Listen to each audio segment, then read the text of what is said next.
इस कहानी की शुरुआत शिकागो की गलियों में एक डिटेक्टिव माइक को दिखाया जाता है जो एक सीरियल किलर चार्ल्स का पीछा कर रहा है। वह चार्ल्स पर कई बार फायरिंग करता है जिससे चार्ल्स बुरी तरह से जख्मी हो जाता है। अब वह एक टॉय स्टोर के अंदर जाता है जहां वह अपनी जिंदगी की आखिरी सांसें ले रहा है। चार्ल्स को काला जादू आता है और वह इस काले जादू की मदद से अपनी आत्मा को किसी में भी ट्रांसफर कर सकता है। वहाँ एक बोलने वाली डॉल होती है जिस पर वह हाथ रखता है और वूडू मैजिक करना शुरू कर देता है। तभी आसमान में बिजली चमकने लगती है और डिटेक्टिव भी अंदर आ चुका होता है। इससे पहले कि वह चार्ल्स तक पहुंचता, बिजली टॉय शॉप के ऊपर गिरती है जिससे एक बहुत बड़ा ब्लास्ट होता है। डिटेक्टिव इस ब्लास्ट में बच जाता है, लेकिन चार्ल्स की बॉडी के सामने उसी डॉल को दिखाया जाता है जिसमें उसने अपनी आत्मा को ट्रांसफर कर दिया है। इस डॉल का नाम गुड गाय डॉल होता है जो बहुत महंगी होती है। वहीं दूसरी ओर एक विधवा औरत का नाम गारिन है जो अपने 6 साल के बेटे एंडी के साथ रहती है। एंडी को अपने जन्मदिन पर गुड गाय डॉल चाहिए, लेकिन उसकी माँ उसे अफोर्ड नहीं कर सकती। तब उसकी माँ को पता चलता है कि उसके ऑफिस के बाहर एक आदमी बहुत कम कीमत पर उस डॉल को बेच रहा है। एंडी की माँ वह डॉल उसके लिए ले आती है। एंडी उस डॉल को पाकर बहुत खुश होता है क्योंकि यह बोलने वाली डॉल है, इसीलिए वह अपना नाम चकी बताता है। एंडी की माँ अपने ऑफिस चली जाती है और अपनी दोस्त को कहती है कि मेरे बेटे का ध्यान रखना। एंडी की माँ की दोस्त देखती है कि टीवी चल रहा है जिसे बंद कर देती है। इसके बाद वह एंडी को कमरे में सोने के लिए छोड़कर वापस आती है, लेकिन जब वह वापस आती है तो एक बार फिर से टीवी अपने आप चल रहा होता है। यह बात उसे बिल्कुल भी समझ में नहीं आती। वहीं चकी डॉल को दिखाया जाता है जो टीवी देख रही होती है। एंडी की माँ की दोस्त को लगता है कि यह सब एंडी ने किया है। वह उसे उसके बेड पर सुला देती है। चकी भी उसी के साथ सोया होता है।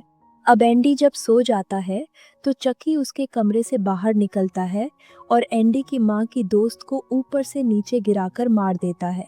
अब सुबह जब एंडी की माँ वापस आती है तो वह देखती है कि उसके घर के बाहर बहुत भीड़ है और एम्बुलेंस भी है। वह भागते हुए घर पर जाती है और देखती है कि उसका बेटा बिल्कुल ठीक है। अब यहाँ पर वह डिटेक्टिव आता है जिसने इस कहानी की शुरुआत में चार्ल्स को मारा था। उसे एंडी पर शक होता है क्योंकि घर पर एंडी और उसकी माँ के दोस्त के अलावा कोई भी नहीं था। लेकिन सबसे बड़ी बात तो यह थी कि इतना छोटा बच्चा किसी को कैसे मार सकता है। अब एंडी देखता है कि दरवाजे के बाहर चकी के पैरों के निशान हैं। वह समझ जाता है कि यह सब चकी ने किया है। वह अपनी माँ को बताता है कि चकी ने मुझे अपना असली नाम चार्ल्स रे बताया है और उसी ने आंट को ऊपर से नीचे गिराया है। यह सुनने के बाद एंडी की माँ को गुस्सा आता है। वह समझाती है कि डॉल ऐसा नहीं कर सकती, तुम्हें इन सब बातों के बारे में नहीं सोचना चाहिए। अगली सुबह दिखाया जाता है कि एंडी की माँ एंडी को स्कूल छोड़ने के लिए जाती है।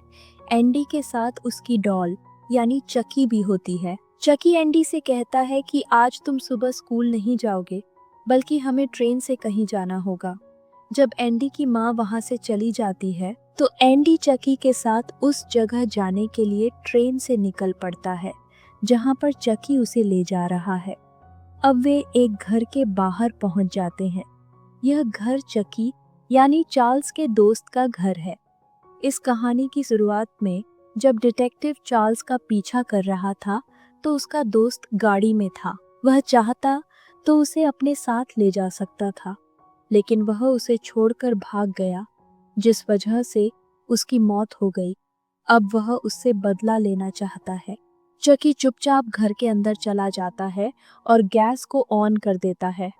तब चार्ल्स का दोस्त जो अंदर सोया होता है, उसे एहसास होता है कि किचन के अंदर कोई है। वह एक गन निकालकर किचन का दरवाजा खोलता है और वहां शूट कर देता है, जिस वजह से एक बहुत बड़ा ब्लास्ट होता है और चार्ल्स के दोस्त की मृत्यु हो जाती है। एक बार फिर से शक एंडी पर जाता है। डिटेक्टिव उससे कहते हैं कि मुझे सच बताओ, तुमने उसे क्यों मारा? लेकिन एंडी साफ साफ सबको बताता है कि यह मैंने नहीं, बल्कि चकी ने किया है। सबको ऐसा लगता है कि उसकी मानसिक हालत सही नहीं है, इसीलिए कुछ दिनों के लिए उसे साइकाइट्रिस्ट अस्पताल भेज दिया जाता है। एंडी की माँ डॉल को लेकर घर वापस आ जाती है। वह उसकी बैटरी निकालना चाहती है, लेकिन जैसे ही वह उसका ढक्कन खोलती है तो वह देखती है कि उसके अंदर बैटरी ही नहीं है। चकी डॉल के साथ जो बैटरी आई थी वह अब भी पूरी तरह से सील पैक होती है। वह चकी को हिलाती है और उससे बोलने को कहती है, लेकिन चकी कोई भी मूवमेंट नहीं करता। वहां पर आग जल रही होती है। वह चकी को कहती है कि मैं तुम्हें इस आग में फेंक दूंगी, और तभी चकी उसके ऊपर हमला कर देता है। एंडी की माँ किसी तरह से वहां से भागकर सीधा डिटेक्टिव के पास जाती है और उसे सब कुछ बता देती है, लेकिन डिटेक्टिव एंडी की माँ पर भी विश्वास नहीं करता। अब एंडी की माँ उस आदमी के पास जाती है जिससे उसने चकी डॉल को खरीदा था। वह आदमी से कहती है कि तुम्हें यह डॉल कहाँ से मिली, लेकिन वह आदमी उसे कुछ नहीं बताता, बल्कि उसके साथ बदतमीजी करना शुरू कर देता है। पर तभी वहां डिटेक्टिव पहुंच जाता है और अब वह आदमी से कहता है कि तुम्हें बताना होगा कि यह डॉल कहाँ से मिली, नहीं तो मैं तुम्हें जेल में बंद कर दूंगा। तो वह आदमी बताता है कि मैंने इसे एक जलती हुई टॉय शॉप से उठाया था। यहाँ पर डिटेक्टिव समझ जाता है कि इसने इस डॉल को उसी जलती हुई टॉय शॉप से उठाया था जिस टॉय शॉप में उसने चार्ल्स को इस कहानी की शुरुआत में मारा था। अब डिटेक्टिव यहाँ से अपनी गाड़ी से घर जा रहा होता है तो उसकी गाड़ी के पीछे चकी बैठा होता है जो उस पर हमला कर देता है, जिस वजह से डिटेक्टिव की गाड़ी पलट जाती है। और इससे पहले कि चकी उस पर दोबारा हमला करता, डिटेक्टिव उस पर गोली चला देता है, जिससे डॉल की बॉडी से खून निकलना शुरू हो जाता है।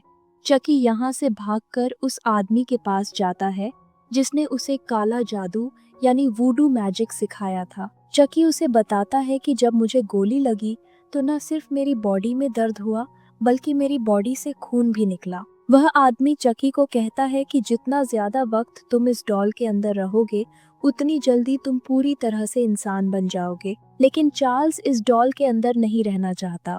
वह कहते हैं कि मुझे इस डॉल से बाहर निकलने का कोई रास्ता बताओ, पर वह आदमी उसे साफ मना कर देता है, क्योंकि उसे पता है कि चार्ल्स एक अच्छा इंसान नहीं है। वह जादू का इस्तेमाल बुरे कामों के लिए करता है। चार्ल्स को पता होता है कि इस जादूगर की जान एक डॉल में है।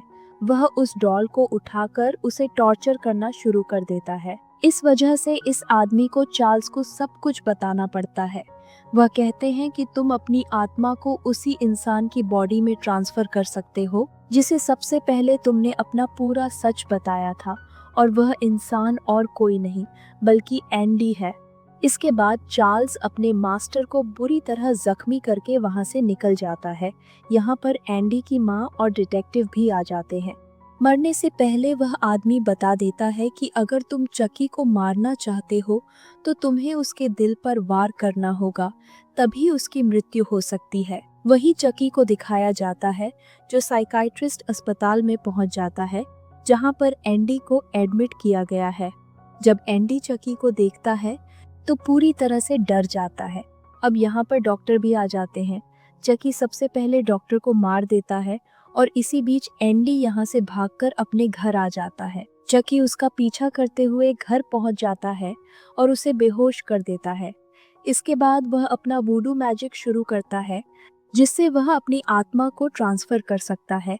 पर तब तक यहाँ पर एंडी की माँ और डिटेक्टिव आ जाते हैं।